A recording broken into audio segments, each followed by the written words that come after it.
What's up, everybody? Unrested with the questions you requested. This is JFAQ, Japan's Frequently Asked Questions. Today we are covering an article that was actually about 2 weeks ago.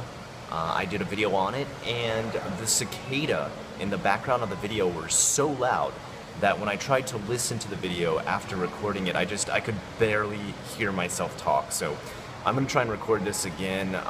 Still, I'm indoors and I'm inside of a mall where there's constantly a voice talking over the speakers in the background. So again, if the sound quality is bad, I apologize. I'm going to try and do my best and speak up as much as I can without looking like a freak shouting at my camera in the mall. But literally, I have to come inside to record this video because it's too loud from cicada outside. They're literally like screeching in this just cacophony of background noise that just won't even let you hear me talk. Anyway, let's jump right in. We're talking about the guy who set himself on fire on the Shinkansen. The Shinkansen is the bullet train, for those of you who don't know. This happened about 2 weeks ago. The man was 71 years old, if I have the age correct. I may be off by a year or two, but he was in his 70s, let's put it that way. No matter what, I'm right about that. And he was divorced, he was retired, and his reason behind setting himself on fire was later found out due to the fact that the police searched his home and found a suicide note. That suicide note stated that he felt he wasn't getting enough money, that is pension money, from the government to cover both medical costs, rental costs, and cost of living, quality of life living. And that he had worked his whole life so hard and now was receiving little to no benefit for doing that. And he blamed the Japanese government, and this was kind of his way of issuing a statement by setting himself on fire on public transportation. Great. So, the act of setting oneself on fire is usually used as an act of pretty much the strongest protest you could possibly make. Recently in Japan, a little while back, a man set himself on fire on top of a bridge to protest Japan changing their constitution so that they can be an offensive country rather than a defensive country. That is, they can go out and attack if they feel that land of theirs is being taken over by other countries, hence the recent battle between them and China over a couple of small islands. That is just, it's a ridiculous little fight. It's so stupid. Honestly, I feel like both sides are acting like little children over this island. Anyway, that man set himself on fire too, but he actually did it in a secluded area up on top of a bridge away from the public, but he did do it in a very public area. He did not endanger anyone while doing it, but he did, of course, set himself on fire. He actually did not die, which a lot of people, they didn't actually know that. I don't know if they just didn't read the full article. A lot of people are saying, like, yeah, another guy set himself on fire and committed suicide the same way. He attempted to, but he survived. He is, as far as I know, he's still in like critical condition. He's still alive. He's in a ICU. I can't imagine his quality of life is going to be very good after this. He's most definitely going to regret. But this guy died, the guy who did it on the train, the Shinkansen, the guy who set himself on fire. And I really have a problem, and I'm not the type of person who would ever say suicide is selfish. I'm not the type of person who's going to victim blame and say, oh, that person who committed suicide didn't think about anybody else who was in their life and how much it affected them. No, honestly, when I think of someone committing suicide, and I'm using this analogy because it's one Softy Papa, Kurt, used to say, and I'm not saying this just because it happens to deal with fire, but he once said that a person who wants to commit suicide is like a person who's on fire and sees a lake that they can jump into, and it'll put out the fire and stop their pain, and that lake is death.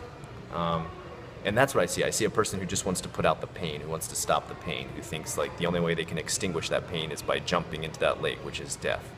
The analogy to fire just happens to exist, that these people decide to commit suicide via fire. And in this situation, though, I don't feel like that was the modus operandi. I don't feel like that was his MO for committing suicide. I feel like he did want to make a statement, but I feel like he did it in a very selfish way. And here's my argument for why. Just listen up. And afterwards, if you disagree, that's fine. I want everybody to have their own opinion. I'm not going to say mine's right. I'm just going to say this is mine. Number one, he decided to use public transportation and put a lot of people in danger. Now, there is stories that he told a couple people to leave the car right before he did this immolation, which is set yourself on fire, or self-sacrifice, destruction of oneself immolation. And those people got out of there, but the woman sitting next to him, in the passenger seat next to him, she died. She died from smoke inhalation. And she was just an innocent old lady who had gone to a temple that day to praise the good luck she had been having in her life. That's what her daily task had been. She just wanted to have a peaceful day of going to temple, praising the gods for her lucky life recently, and heading back home. And then she's killed by a madman who sets himself on fire. And it's so sad. You know, everything in her life was going great. On top of it, the Shinkansen then had to stop, of course. They had to get firefighters on there. They had to get everything secured. They had to stop everybody who was trying to get home and send them on to another train. And who knows how late they got home. Who knows how much money they had to spend, probably to use a taxi or some other form of transportation. And it gets even worse. Here's where the selfishness goes even deeper. And I guess we can kind of half the blame onto how the law system in Japan works too, but his wife, who he divorced, who they both got a divorce a while back, is a long time ago, she is now going to have to pay reparations. And by that I mean she's going to have to pay money back. She's going to have to pay a certain amount of money too. Number one, the woman who died, she has to pay money to her family to cover, like, you know, the cost of her funeral, kind of like to cover the amount of money that she would have been making in her life to support any family members that she was supporting. She also needs to pay for the amount of ticket loss that the Shinkansen suffered during the time that it took them offline, that it stopped the train, put them down for a bit, and firefighters had to come. So all the estimated ticket sales, and what they'll do is they'll just take, you know, that time and place and do an average over a year of how much money they usually make around that time on that passage, on that track, with that train, and total it up and say, here's how much we lost this day, this is usually how much we usually make, and we had to stop the train because your ex-husband decided to commit suicide on it, and she's gonna have to pay that. And that, I mean, that could literally be into the millions, guys. I mean, they make a ton of money each day. The Shinkansen's expensive. It's one of the most expensive trains you're going to ride in Japan because it's the bullet train. I mean, it's, you know, it's got unique properties that make it expensive. And now she's going to have to make up the cost for that.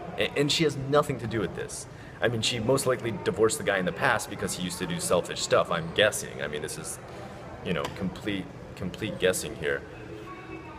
But now I guess his selfish side haunts her even past death, and she has to make up for it. This is insanity. I can't believe she has to do that.